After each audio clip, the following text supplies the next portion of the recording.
we can get concepts into the consciousness of the youth through music, through the arts, they've been hijacked a little bit, you know. The people are crying out for this story to be told through song, I believe personally. I think we've been kind of let down in that respect greatly by a lot of our, you know, shall we say, established artists who've kind of, in many ways, I think, backed themselves into a corner. Now, I do have sympathy in a lot of ways because of the whole COVID thing. It was kind of a massive test, and it hit us all so bad, and if you fell on the wrong side of it, that was kind of the side you were stuck on. You can't actually come out now and join us, even if you wanted it, and their livelihoods are tied in with it. You know, their livelihoods are dependent on it to put food on the table. So there's kind of no going back now. So it's up to the people now to kind of claim that for themselves and be their own troubadours, be their own historians. The unofficial narrative is not going to be told by anybody else other than us. I can't see a situation where people are going to go out and take up arms and have an armed uprising unless they're backed into a corner and they're in a situation where they have to defend themselves. I don't think it needs to come to that, but I do think at some point there will be a snap. There will be a breaking point because this can't go on. This is untenable. It's gonna.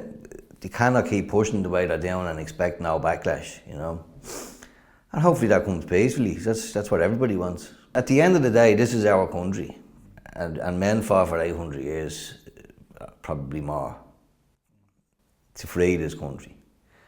Only for us to lose our cultural identity. You know, we've been deracinated in the space of 100 years and turned into basically economic units. People are only happy when there's a few bob in their pocket. They're not attached to the land. They don't have the love for the country that the select group who recognised this from the outset, 2020. That hold on, there's something seriously wrong here. This is a spiritual attack. This is a psychological attack. You know, it's a cultural attack.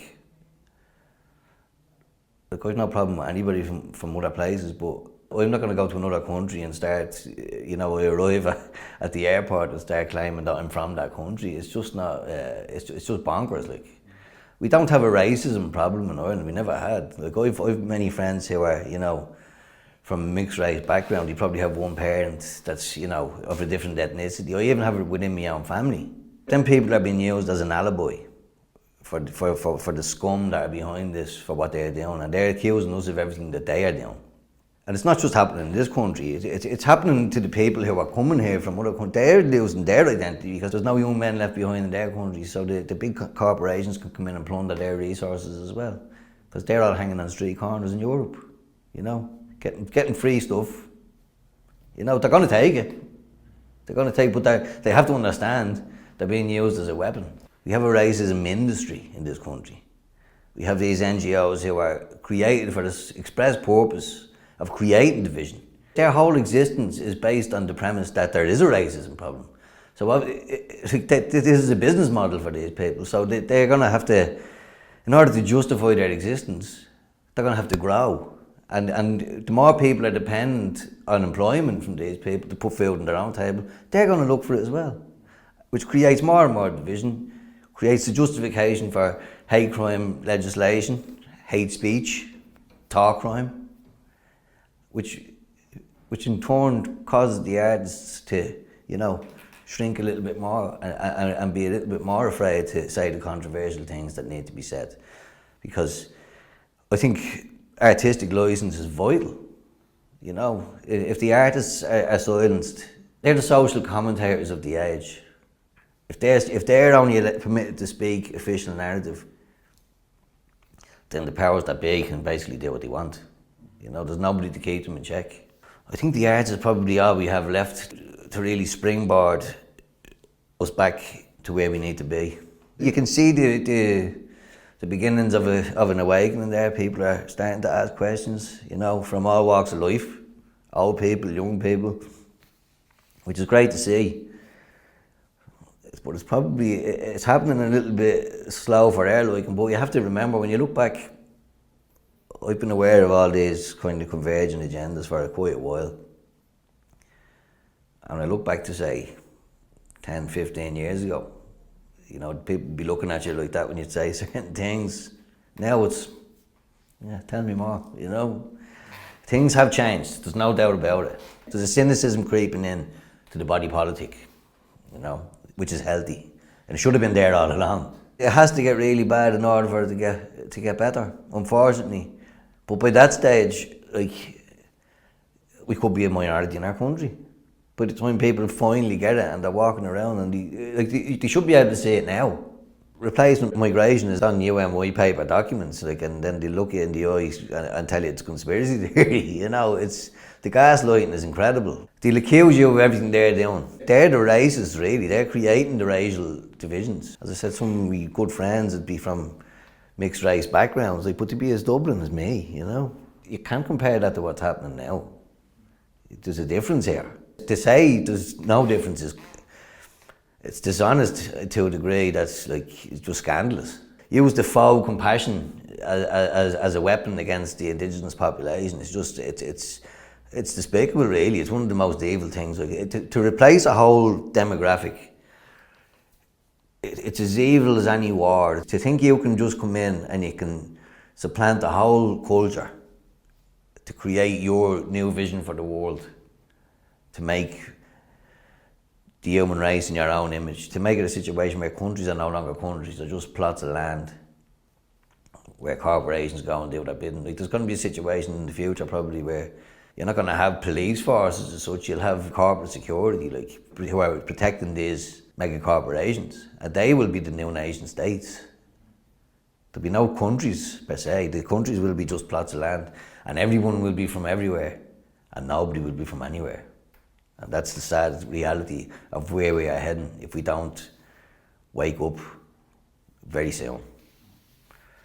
The communist concept of year zero, you know, where you're starting from scratch. The past, as Orwell said in 1984, if you control the past, you control the present. So that's what they're trying to attempt. They want to, once we're gone, they want a blank slate, and the kids won't have any national pride, any memory of who we were. This is all a long, long time in the planning. A long, long time in the planning. They've weakened people spiritually, emotionally, intellectually, creatively over time. All these manufactured shows for, you know, pop stars and X Factor, all these shows were all designed to manufacture the art form and make it like you're standing in front of someone to be judged. You're not an artist that's on your own terms. You have to fit into a category. So, oh, you'd be good if you just adjusted this. You know, we can fix this about you. No, that defeats the whole purpose of artistry. You know, you're an individual. An artist is the ultimate individual. They always do things incrementally.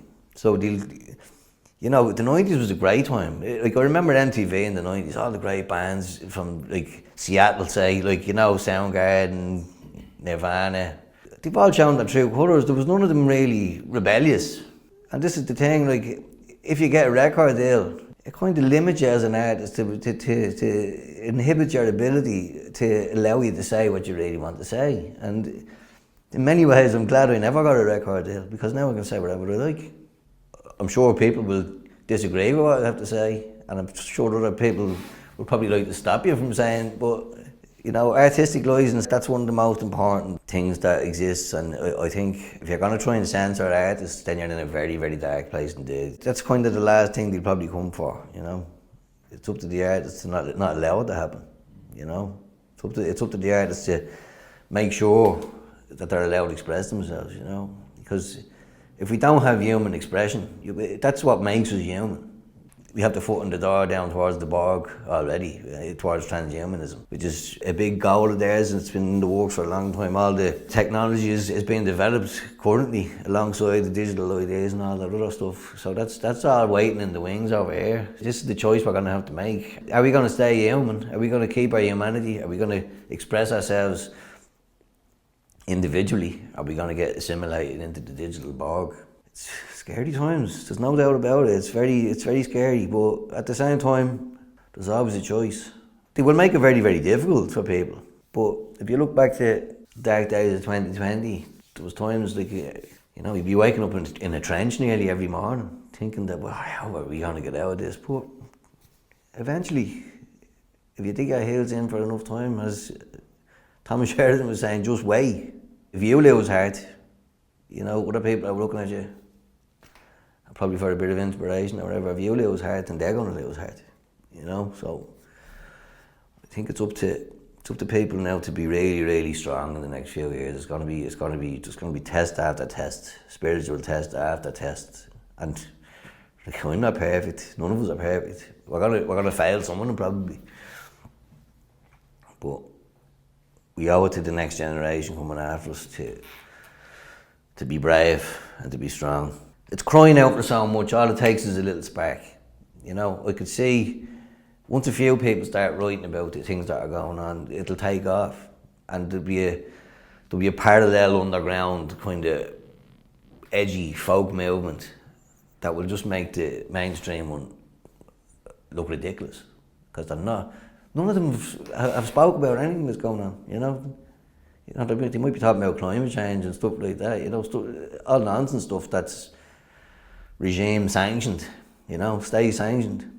Oh, the Arts Council, there's conditions for grants and all that. You have to tick boxes for, you know, where the inspiration for the song came, and they literally want to get into your head and unpick your thoughts, like, you know, which is, you know, that's not what inspiration is. You know, inspiration comes from, like, I remember hearing an interview with Keith Richards before, and headbanger, like, absolute headbanger. But I remember one, he came out with a very, very cogent, very, very profound point. You know, like, songs exist. They're in the ether. They're in the realm. You know, you're just a conduit that picks it up, and it speaks through you. Now that takes away the artistic element of it, and it says, like, you're not really in control. But I can relate to that, because there's been so many times where, you know, I've spent hours and even days working on a song, and then other times it's just effortless. It writes itself in about 5 minutes. So there is something to that. The muse, the inspiration is in the air, and if you can't write about these times, man, like, there's so much to write about right now, you know, and it's up to the artists to be honest. You know, if you're not true to yourself as an artist, it just becomes fake and contrived and not very believable. The real artists, I feel, are the ones who are brutally honest and are not afraid to say the controversial or difficult things, you know. How you all doing, ladies and gentlemen, boys and girls and boys? You're all very welcome to the evening's cabaret. It's Krusty Hauer here, and I was singing a little song last week at one of my gigs about all the hateful racists around the country, like down in Rosscrea and stuff like that. But they were only doing the same thing I was doing in 2017 when I was protesting out in Dalkey, you know, and when I was living in Monkstown. Well, I was protesting in Dalkey, and you know, they were going to put them in there, and I was telling them, yes, you better get born somewhere else, but yes, you better go move shift. So I'm going to play a little song now that I wrote, sorry, I didn't write, called Ordinary Man. Here we go. Well, I'm an ordinary man, for every hour I charge £1,000. When I'm working for the NGOs, well, I'm a commie that has a lot, like all the rest I've lost the plot. I'm a sellout to my land and on my own. Well, now the times are hard, I chose to be the rich man's bard. I sided with the state and my friends on RTE. I'll every scammer refugee, oh yeah, I speak the globalese. I the pride in climate change and vaccine certs, oh yes I do. Oh, I never miss a day when the establishment debate. For over 20 years I served them as best I could. Now with a handshake and a check I can easily forget my fans' loyalty through the bad times and through good. The Irish say they're sad to see things have got so bad, but the captains of industry are all my friends. They're making money and they're my mates, so So open up the airport gates, the mass migration and the pile of cash that never ends. Oh, never ends. And they're all my friends.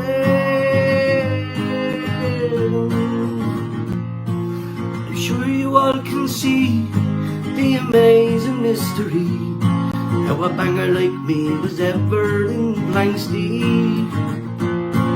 With Irvine down in Lunny and Limo Flynn, I sure looked funny. A pot-belly three-quart chancer from Newbridge. Jimmy McCarthy rode right on my most famous song, Johnny Doohan the Voyage, and this one Peter Hayes. Oh, it seems to me such a cruel irony, all my greatest hits are not written by me. Oh, they're not by me, including this.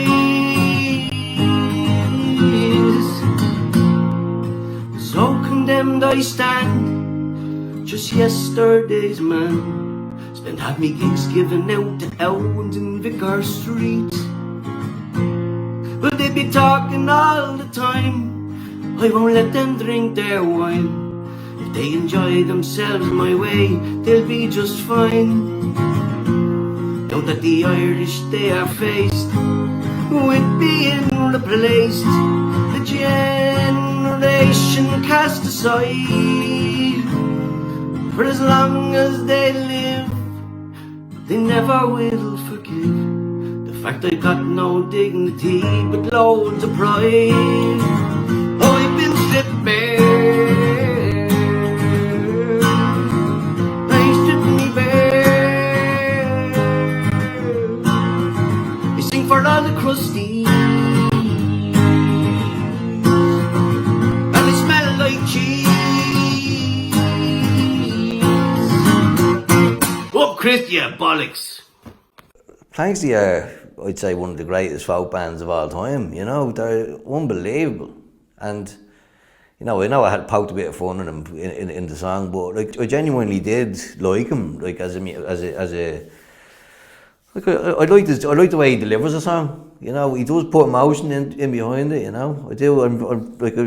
I'd be a liar if I said I didn't, you know, have an affinity with his music. Like I'd be a major fan of Andy Irvine in particular. You know, I love Andy stuff. Like, you know, it all seems hollow now, doesn't it? Like even the likes of Neil Young rocking in the free world. Like, come on, man, did you mean any of it? Did you? Then Joni Mitchell coming out to back him, like, you know, it's all about the next generation. It always has been. You know, even the men who went out and made that sacrifice on 1916, like on Easter Monday, they weren't going to see the benefit of what happened. They knew they were going to their deaths. What they done was incredibly courageous. Like, you know, you have to say, he looked at the greatest emperor in the world. He looked him in the eye and he said, "No, not having it." You know, and the closest country to them gave them the biggest issues. At that stage, there was a lot of comfortable people in Dublin, and they weren't too happy with what happened. It's very, very similar to now. Very similar to now. In many ways, it's even more dangerous now because people have the illusion. Popular culture pulls down a stage set in front of people's eyes, you know, and it's like, as long as the football is on, as long as they can go on holiday to feel bob in their pocket. The Taylor Swift is on this week, Pink is on next week, you know, it's all there, it's all designed to distract you, while piecemeal, bit by bit, they're taking your rights away, they're taking your country away, they're giving your country away. You know, it's dark, it is dark, and you talk about how much it did drive you mad, but there is signs that little pockets of, you know, the consciousness is starting to bubble to the surface, and the awakening is it's happening very slowly, and it's gonna get a lot worse before it gets better. I think, you know, it's gonna have to, because as long as they can still go on holiday, as soon as they ground flights, because climate change, the Greens are a disease. They're brain damaged, these people. They're insane ideologues that are just beyond help. See, they're being brainwashed. They're having, through the universities, they're having stuff just thrown into their heads, like, you know, that's just nonsensical, you know. Any bit of national pride or anything like that is no. You know, we're all Europeans, we're all on message, we're all pushing towards the sustainable development goals. If you have goals for the future, you know, set goals by a certain date, that's totalitarianism. Because you have to achieve those goals. Like, they're working towards those goals, so they'll do whatever it takes to get to those goals. If people disagree with them, sorry, we have the goals. Remember the goals, you know. Oh, but I have my own version of what I want the future to be like. Oh yeah, we'll just get rid of you know. And you're far right, that's why you have to label people then, you know. And the far right thing and, you know, the labels that they impose upon people, you know, basically what's going on there is othering, you know, they're othering people. So you're the out-group. You know, it's very, very, very, very sinister. Although it's become farcical and it's a kind of an overused trope that's lost its power, the intent behind it is really, really dark, you know, because what every totalitarian regime in history used these tactics, the other people, you know, in order to create an out-group to make it more palatable and more easy for the body politic, for the masses to justifiably turn these people into a pile of skeletons. You know, that's basically that's how dark it gets, you know. And that's why it's so important to fight back in every area we can. But the arts is definitely a vehicle for that can, you know, a vehicle for truth that can bypass the program, you know. It's just a spark of truth that, you know, if it's told in a certain way, it just grabs the attention. If there's a certain lyric that's done in a clever way or whatever, you know, it can make people think in a way that, like, you know, an essay won't. You know, you could put all the work into an essay you wanted, do all your research in the world, and one line in a song can just, you know, do more. If you have unchecked people coming across borders, like, it's naive to think that criminals won't come here to try and scrub their record clean and start again and look for new victims. You're basically waving a flag saying, come here mate, you're all right. And sure, the sentences are becoming more and more lenient for these crimes, while at the same time they want to introduce legislation for arbitrary crimes like hate speech that they can't even define themselves. So it's just, that's a tool just to crush dissent, take people's rights and get them to shut up about this, what's happening, you know. So it's kind of painting you into a corner where you lose the ability to fight back. You know, if you take your voice, they leave you with no other alternative than than violence. Violence is all that's left after. If you can't articulate a message, all that's left is violence. And I believe that that's what they want. So they can come down harder with the jackboot. We're all peaceful people, none of us want this. But we're not going to stand by and just watch it happen and say nothing, you know. They're closing off all these channels of diplomacy. Again, going back to the arts, going back to, you know, telling the stories to try and expand people's awareness and consciousness that are not going to be told in the corrupt media. You know, they're only going to let on state-sanctioned people to speak on these things. Everyone else would be considered crazy, you know. Why would you want to shut someone else down? You're obviously afraid to discuss it with them, you know. And you're being called racist by people who don't, they're just repeating sound bites that they're hearing, you know. They think it makes them sound, you know, like better people, compassionate people, when they're not really analysing what's going on, honestly. They're just getting caught up on the emotional wave that's being transmitted by the machine. They're going to use these manipulative tactics, like they've used it during COVID. We've seen how they protect granny, stay at home, save lives, all these little buzzwords, all these little NLP mantras. The thing that they can take away is your identity, if you fight for it. That's the thing that matters the most. Once that still exists, depressions and economic downturns come and go. As long as you still have, you know, your cultural identity, your spiritual identity, you can build from there. That's the foundation that all societies are built upon. Once that goes, it's game over, because they can just impose their idea of what your society will be. And your society will be Amazon, Starbucks, Cafferty's Irish pub brought to you by Witherspoons. It's going to be complete another tack. Like, there'll be no authenticity if we keep going down this road. I love to go to other countries because I want to experience the culture of other countries. I don't want to go to experience a monoculture. I went to a Lou Kelly thing there 2 years ago. I should have known better. It was ran by Dublin City Council, so it was woke as it gets. Like, you could make Lou Kelly's hair with, like, this wool that was, good for the environment, And he had I think there was 2 sustainable development goals, would you just let the kids enjoy themselves, like, and just stop programming them for a second. Went out on stage and there's like an African group on the stage at a Lou Kelly thing. Now, I love that type of music, don't get me wrong. I love Ladysmith, Black Mombasa and all these great groups that Paul Simon had on his album Graceland and stuff like that. Love it all. Great music. Not at a Lou Kelly thing. I didn't go to see that, I'm not going to be gaslit by the civil service and the NGO sector. I went to see. Now, it was a free event, but they make it free so they can come, so you go there and they can try and, program you with that nonsense. Like, I'd seen there was one fella banging away, hand me down my Bible on a banjo, like, badly, That was, I heard that was it. And then I think Damien Dempsey was due on stage at 5 o'clock or something. I said, I'm not listening to him more than Raglan Road, so I went home. We're in a bad place artistically as well. Like, we really are, We have the few gatekeepers at the top that, as long as they put out a message, the rest of them kind of fall into line.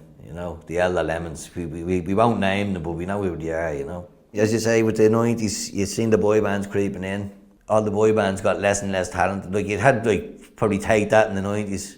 Like, Gary Barlow was a good songwriter. He could play a few instruments or whatever, Then you see them getting less and less talented, Then you see them just as a marketing tool. They're standing in front of Simon Cowell, to fit into his box of what he decides. A non-musician, a corporate entity, he's deciding what you have to be as an artist. That's where we are. They've whittled it down incrementally to where we are now, where it's basically, it's just trash. There's no heart, there's no soul, Don't get me wrong, some of them are lovely singers and all, There's some great vocalists. But it just doesn't seem the spirit is in it, And great musicians as well. Like, don't get me wrong, I'm not knocking the people as artists or musicians. Like, some of them are very accomplished. But there just seems to be a lack of truthfulness because of they're so beholden to the record companies, they're so compromised, And here as well with the Arts Council, how they have everything kind of. You won't get a grant if you have edgy opinions. It's as simple as that. Like, I couldn't go to them and apply for a grant because they'd be looking at me, yeah.